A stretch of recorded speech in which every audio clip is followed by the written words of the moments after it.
Welcome, viewers, to Time with Alumni.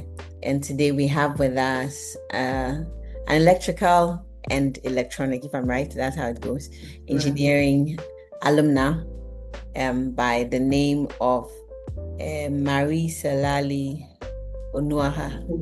Well done. Thank you so much. She'll tell you why she has this name, so you have an idea where exactly she's from. But we're going to start from the usual, asking her about her time on campus, all the way to what it is she's actually doing at the moment, which has to do with getting into schools outside the country. And she's very passionate about that. And I know a lot of Ghanaians are very curious, trying to get into schools outside and trying to figure their way around it, which isn't always easy. So she actually has written a book on that as well. We'll discuss that as well in our interview with her. And we are really, really delighted to have this opportunity to talk with you, engineer, as in ENGINER. Everyone is particular. I haven't registered the GHI. Don't call me engineer. So I'm just specifying engineer alumna Marie Selali. Thank you so much for your time. Thank you, Efia. What a brilliant introduction, honestly. For a Thursday morning, that's very flattering. Thank you for having me. It's lovely to speak to you. We are grateful to have you too. You're really pretty. So that's just by the way. Well, if you don't mind, could you just tell us, because off camera before we started with this, she was telling us that she served as wine president and financial secretary, if I'm right. For the For Ghana GISA. Nigerian Students Yes. Association. So she was quite very much out there with the student politics, student affairs, which is quite exciting. And then she also tells us, she will say it, that she was actually accepted into medical school. I was at Legon, not SMS. And she chose to read engineering. We usually hear the vice versa. People are trying to get into medicine and then they don't get it. So engineering is the second choice. But it wasn't for her. So yeah, what was it like? Let's start from there. You got accepted and you decided no. Let's talk about it. So, I come from a family of doctors, right? Oh, My mother's a doctor. My father's a doctor. My okay. mother has 5 other siblings, all with medical degrees. So for me, I sort of grew up in hospitals, so to speak. The path was already laid out for me with medicine. It turned out that for secondary school, I did science, so math, biology, chemistry, and what was the other one? But it was very, very science and math Physics. focused. Physics, there you go. So got a very good result at the end of the grades. And I had the opportunity to apply to do medicine, which was always the path set out, or to look at engineering. I was very starting to get curious with engineering and architecture, actually. So I put the applications into Legon for medical school, which is where my mother went. And then I put in the application for tech. Incidentally, the admission came through for Legon 2 months before tech. So, UDMT. yes. So I went and I registered, thinking, well, I don't know how long the tech admission will get. If I need to go in and start, that will be the decision made. It will be fate. Okay. And a week before I was set to actually register at Legon, the letter came for tech. And at that point, I had already decided engineering. To me, I felt more passionate towards that, pursuing that medicine. So got on a bus. It was an STC bus. I remember quite clearly. Did my first trip from Accra to Kumasi and got tech and got registered. And that was all she wrote. The rest of it is history. For me, the decision was very simple, right? Why? Because you come from a line of doctor. So what made you decide you wanted to do it? I actually did a lot of soul searching. Okay. I did a lot of introspection about where really do your passions lie? Where does your interest lie? If you could project yourself into the future about 10 years, what do you see yourself doing? And at that time, I'd read this book by Stephen Covey, which is, it had to do with planning your life properly, starting with the end in mind. So I had the tools available to be able to make that decision. And I saw myself more as a builder, right? As someone who was able to take disparate things and create a solution from them, much more than I saw myself as a carer and taking care of people. Now, you have to be careful with medicine because a lot of what you do there, it's a vocation that comes out of a deep desire to heal people. I agree. And not that I didn't have that, but my ambitions, my proclivities skewed more towards Towards the building aspect. creating, building, creating solutions. And so once I landed on that, it was just a matter of timing. Would the letter come in time that I don't miss the deadlines for Great. Legon? Because yeah, the decision And was then they made as soon did. as the letter came through.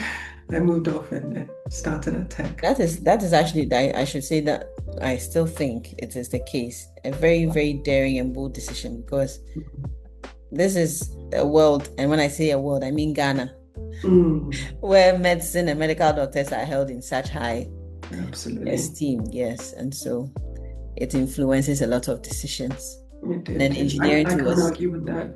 yes, Engineering is still fledgling in our society today. exactly. That's the There's word I not would have as chosen much. too. Yes, it's still There's not not as exactly much anybody's, progression. only a few people's first choice. Yes, True. right. True. But you decided to, so you also deliberately chose in electrical engineering. That was where your interest lay. I looked across, I had spoken to some engineers that I knew in Mm. my family and some friends, and I chose the most rigorous degree that I could find.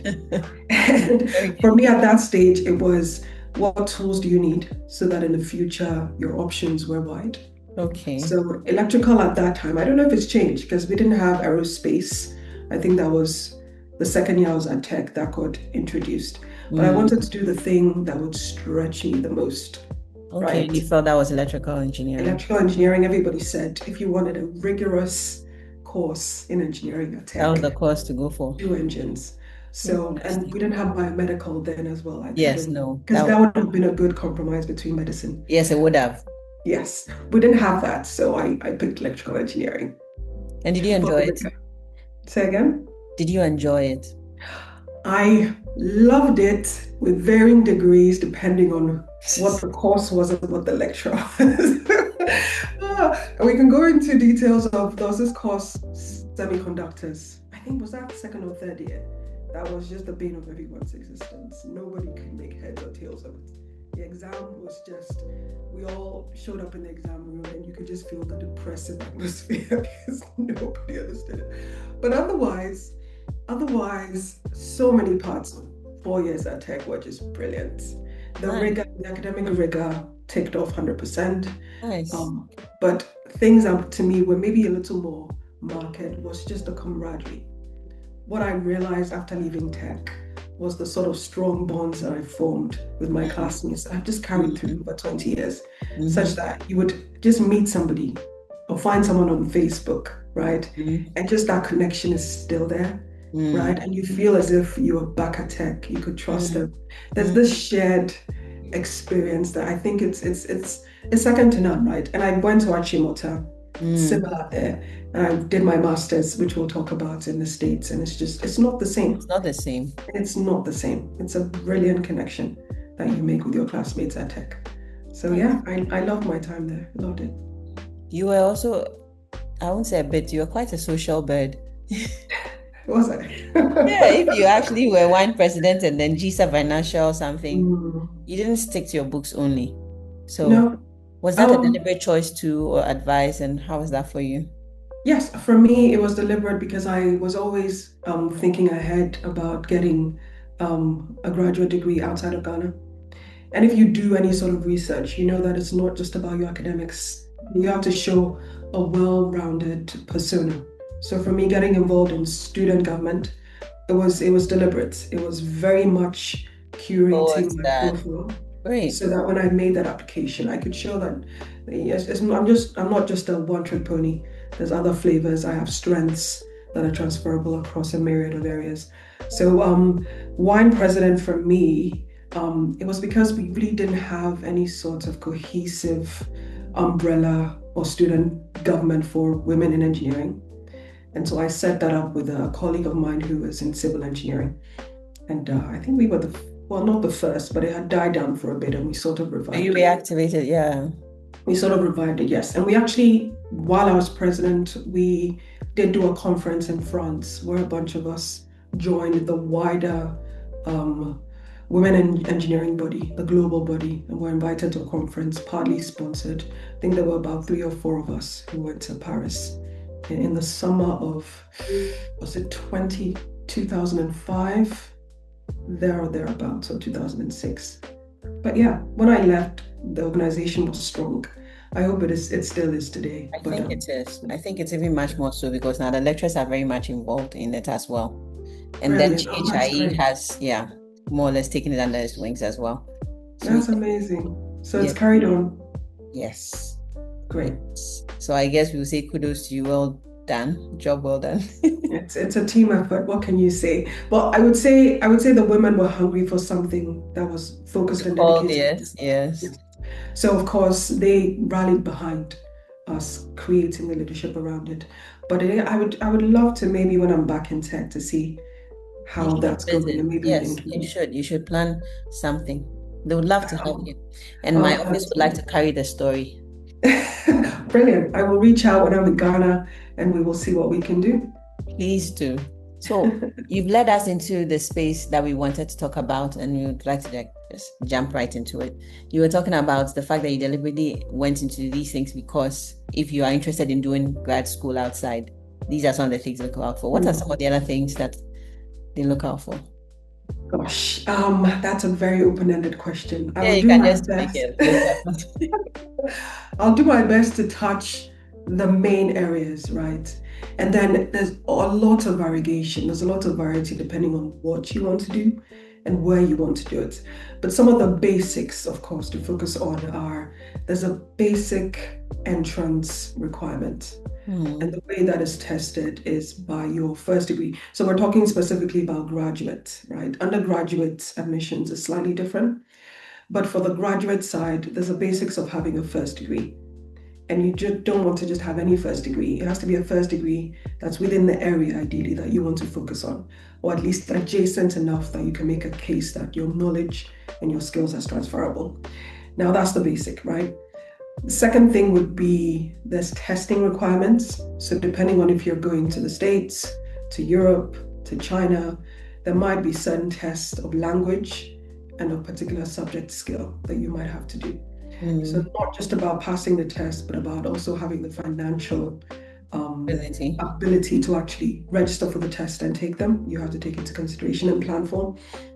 Um, in today's world, it's becoming more important to be able to pass an interview, right? So when I applied 13, 14 years ago, not to give away the age, when I applied, a lot of this was, it was ticked off and checked on paper. So Okay. you provide evidentiary proof in terms of a certificate, a document. What I'm finding now when I talk to admissions officers is they actually want to see who they're talking to. So sort of like an interview we're having now, they want to see you demonstrate the skills you have on paper. So there's also preparation in terms of thinking about how you present yourself, Hmm. how you appear, how you carry across Hmm. what you are, who you are to Yeah. someone else sitting in front of you.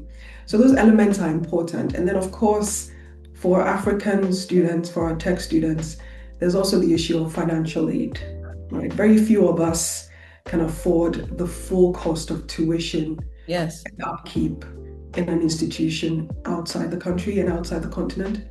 So financial aid becomes quite key in making sure when the opportunities come to you, you can actually take hold of them. And I can talk about my experience when I applied and not getting enough financial aid. And it becomes an issue of knowing enough about what you need to do to get that aid. Because getting the offer and getting aid or no aid is the first rung on the ladder. And a lot of things I find people don't know is you can negotiate that offer that you're given. And if the school really wants to admit you, a lot of the times they can increase the offer.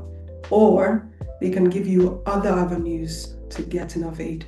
And in my case, it was a matter of asking, asking, and asking, knocking on that door until I got enough from the school, from a different department within the school to be able to attend graduate school at my choice university. So, those three things, just to recap, your degree needs to be solid and applicable. You have to meet the testing requirements. Ideally, you have to be interview ready and be able to demonstrate who you are in Mm. person on camera to an admissions officer. And then, of course, you need to be able to afford it, not personally, but you need to be able to find avenues to The fund. financial, yes. So I'd say those are the basics, basic scaffolding, and then we can talk around things like your essays, your recommendations, etc., etc. So I'd like to also find out, since you left school, have you interacted with any KNUST students, specifically engineering students? Actually, the reason why I'm revamping the book is someone reached out to me a few years back, I think 2, 3 years back, asking me questions, and they were a tech student. And then it led to, well, I really would love to further my degree outside. I know you did that. How can I do it? And it just put me back 13 years ago. The reason why I wrote the book, because I wrote this book 13 years ago. I was, what, 2, 3 years out of tech. I was working in New York, and I had colleagues, right, from tech and from my first job who were asking me, Selali, how did you make it there to an Ivy League university in the States? How can I do it? Which And I ended university are we up, talking about, if you don't mind? um, so I went to Cornell. I went to Cornell, Okay. upstate New York, in Ithaca. And so I ended up helping three of my friends. Get One to of them got into Cornell engineering for a PhD. One of them got into aerospace in California, and another of them, I think, went to Florida. So then the fourth person who asked me the question, I thought, listen, I can't spend another year talking someone through the process. So An let me easy just way put it to down. replicate is to write it down and share it. So that's what I did. So when this gentleman reached out to me 3 years ago, I said to myself, listen, you have a book. The best thing to do will be to give him the book. And then if he reads the book and has questions peripheral to the book and specific to his situation, you could coach and help. So that was to me the first reach in. Since I relaunched the book, several people have reached out on LinkedIn and WhatsApp asking questions. So I'm hoping this is my way to give back to tech, right?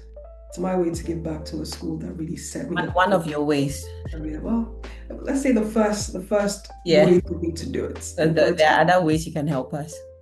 absolutely. I'm sure you'll Yeah, as let a me mentor, know. you can, there's so many avenues. Absolutely. But this is the most, I'd say, maybe the most easy way. It's within reach at the It's moment actually really helpful because a given. lot of students are looking to continue their education outside. Yes. Yeah, and So so it's an easy way for me to do it. It's proven I can help this way, and there's a book available for them to read. I'm definitely going to share your link with a lot of the students, but and then see whether they would be able to get, yeah, access to the book. Is it online? It is online. It is online currently at a promotional price. For how much? So it's only $29, which I know in the Ghanaian context might be more. But Yeah. there is a free chapter of the book on building your application. And to me, that's the most meaty part of the book because it takes Okay. you through every step you need to do to create your application, and everything delves a little bit deeper. So Mm. that's free. So anybody who wants to start today cannot afford to buy the book. I encourage download that chapter, reach out to me, and if you need specific help with different areas, let's talk about it. If yeah, I'll say before I launch into this, my main goal with this book is to really help any students or all students within the African context, not just Ghanaian, who really want to study outside. What I'm finding is for African students, our problem is not one of competence, right? Mm. A student who graduates from tech with a first class, second class degree is competitive across the world. And I'm living proof. I've worked in the States. I'm currently living in London. I worked actually in Africa. And the opportunities, no doors have been closed because I'm not qualified, because I studied in Ghana or in Africa. The doors are closing because there's a lack of information. There's a lack of knowledge. There's a lack of people holding the hands of students and saying, if you hit this barrier, this is the worksheet, this is the way to work around it. There's also, unfortunately, a lack of confidence I'm finding, right? Because a I lot was of going to African ask students, that. they feel like they're not competitive just because they're from Africa. It's a blatant lie. So my goal with this is to plug some of these gaps and to help people just take the next step. Because a lot of our students have done the work. If you have a Mm. first class degree from tech, you've done 90% of the work, I can guarantee you. And it's just that 10% gap, lack of knowledge, that you just need someone to walk you through to get where What you need about to the be. one with a second class upper degree too? Second class upper degree is just as competitive. The three friends I mentioned at the start of our conversation who I helped get into school, two of them had second uppers. One of them was a first class. The one who got into Cornell Engineering PhD was a first class student, but the other two gentlemen were second class uppers. So it's not out of reach. I know people with second class lowers who have made it too. What you have to do is couch or be more thoughtful about your selection, right? The institutions you're selecting. If you have a second class lower, and we need to be completely honest with ourselves, you don't want to pick a Harvard, depending on what you want to do, right? Or if you're able to demonstrate competency in other ways. So you need to be selective. And the book again gives you a metric or a template for you to select schools to guarantee that you get You admitted. get in. Absolutely. This is good. It is more than good. And I know our students are going to be very excited the minute they hear this, because a lot of students are just trying to get in every day. Sometimes even while they are still in school, they want to quit midway and then just go on to school outside, and you can't fault them. No, you But then can't. I'd like to ask you, and I want 100% honesty on this. Absolutely. You admit that KNUST has given you a good base and you were able to build upon that. However, during your time, things have changed, of course, a lot for the better. But do you think, honestly, that what we have here in terms of infrastructure, in terms of equipment, whatever surrounds our students to enable them to be able to, because you spoke about confidence, do you think that perhaps something here has to play or has to do with that? Okay, so you've asked a question and asked for an honest answer. Yes. I think there's different ways to split this question up, right? In terms of practically the resources that were available for me during my degree at Tech, Yes. I would say in some respects, less than ideal, right? We didn't have the most cutting edge engineering tools, for example, to enable us to do robotics. So our time in the lab, a lot of it was theoretical. Now, I say this 10 years out of Ghana, haven't been back to Tech for 10 years. So it's possible the robotics labs and the labs have been upgraded. They have. But I will say in my time, you could see an obvious gap between the sort of resourcing that would be available when you'd go online and look at an engineering school in the US versus what you'll see at Tech. Yeah. I think what that does is it creates a more undue burden for a student at Tech to use their imagination, right? Your theory will be completely sound. But I realized when I got to Cornell, and well, I studied financial engineering, but some of my colleagues who were in pure engineering disciplines, they had a bit of ground to cover in terms of practicals, let's put it that way. Catching up. Now, there's another part of this, which is just societal, the way we raise students societally within Ghana, and the sort of confidence that they have coming out of an academic institution. And for me, I would say a lot plays into that. Some of it is there's this struggle for job. What happens next? And it does catch your confidence levels when you can't see a visible template for an engineering student who's graduated and gotten into a job within the field. It makes you feel less than assured that you can actually make it. So we have to be careful and look at the different aspects that impact the confidence of a student. Now, if you're a student at Tech who is certain they want to keep plowing the academic field, right? You're graduating with your first degree and you're certain you want to go into a PhD or even a master's, right? The one assurance I would make to you or give to you is that your academic grounding, at the very least, even if we don't talk about practicals, because I maybe don't have enough exposure to what the labs look like at the moment, the academic skills that you're being imbued with by your lecturers, by the resources at Tech, put you at par with an engineering student anywhere in the world. And I'm saying this as somebody who has mates who went to MIT from tech, right? And if you can think of maybe the top engineering students or engineering institutions within the States, MIT is probably up there, if not at the very top. We have graduates from tech who go directly to MIT. So you have no crutches or no disabilities in that sense. We'll be honest with you, there are some ground you have to cover with practicals. But Mm. if your first point is I'm just as good theoretically, I understand these principles as well as anybody in the world, it gives you, I think, a bit of a boost when you're putting your application together. And that is a given, and take it from me. And if you know anybody else who's done this, have a chat with them and they will tell you the exact same thing. Yes, So I. don't take your studies for granted. Mm. Don't feel that you have a leg behind because you're in tech. You don't. All Hmm. you need is to build upon what you've done, like I said before, to get you to where you need to get to. That's a long-winded answer, but hopefully, hopefully that helps. It does. I think it will help a lot. A lot of students who are keen on, because just like you said, there are so many, and I'm sure some of them don't realize some of the advice you've given are some of the things they need to do. Mm. And like you said, lack of information is one thing that really keeps us away from the possibilities that we can achieve. Thank you so much. The students will be more than grateful to watch this interview. Good. Yeah, I'm sure they're Okay. very excited. But then before we go, I promised viewers as to explain why you are Marie Selali Onuoha. Absolutely. You even missed one. It's Marie Nkiru Thank Salani you. Onuoha. Oh, And the reason is I am a hybrid of sorts.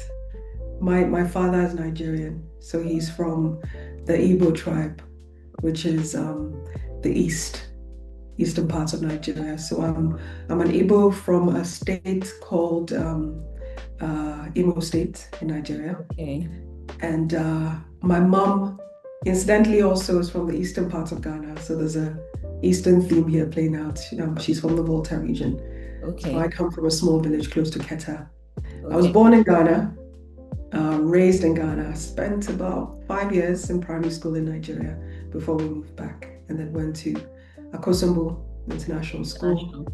then to Motown, Achimota in Accra, and then to Tech in Kumasi. So the name Marie is a French name. You'll have to ask my mom why she gave me a French name. But then Nkiru is Igbo, Uh-huh. Oh, and really? yes, It Nkiru. sounds Eastern African. Well, it's not very common outside of Nigeria. But Nkiru is Igbo. It means the future is bright. The future is Wow. brighter. And Salali is from the Volta region. It's a variation of Selassie, which is means God Oh, hears, right? And then Onuoha, obviously, is a Nigerian Igbo name. So this is the genesis of the different names. yeah. So I'll Very be, much West African, let's put it that way. yes, quite. I really honestly thought Nkiru was, I thought I was going to hear you say your mother is half Eastern African, half Ghanaian or something. Purely Igbo. Purely Igbo. Okay. That's cool. Thank you so much. It's been fun catching up. Thank you. And we are looking forward to seeing you back in Kumasi for a visit. I haven't been back in a decade. I am really looking forward to seeing what tech looks Yeah, like. I've consider it. seen pictures, but I need to be there. You should. You should. And when you come, you should visit a lot of the laboratories, especially because you spoke about robotics. Yeah, Mm, we have the responsible artificial laboratory. We have the innovation lane. Yes, we have so wow. many laboratories that we have Deeper Lab. We have like a vast array of laboratories now. We are Wow. trying to equip them with modern equipment. Facilities. Amazing. That's amazing. I would love to see that. Let me just end by saying thank you. Really appreciate you giving me the time. To any of the students at Tech that are watching, don't take my words as just words. There's really a strong intention and desire to help. So if you have any aspirations to study, click on the link that if your shares and let's have a Yes, I'll put conversation the and link see up. see how we can get you there. But I appreciate it. Thank you so much for the We opportunity. rather appreciate it because if we had reached out to you and you said you were so busy, and you couldn't have made the time, we wouldn't have been able to get these nuggets of advice concerning stuff that students are very concerned about. Absolutely. Thank you so It's my much. pleasure. Thank Thank you you. so much. It's been wonderful. Absolutely. Thanks, Ifya.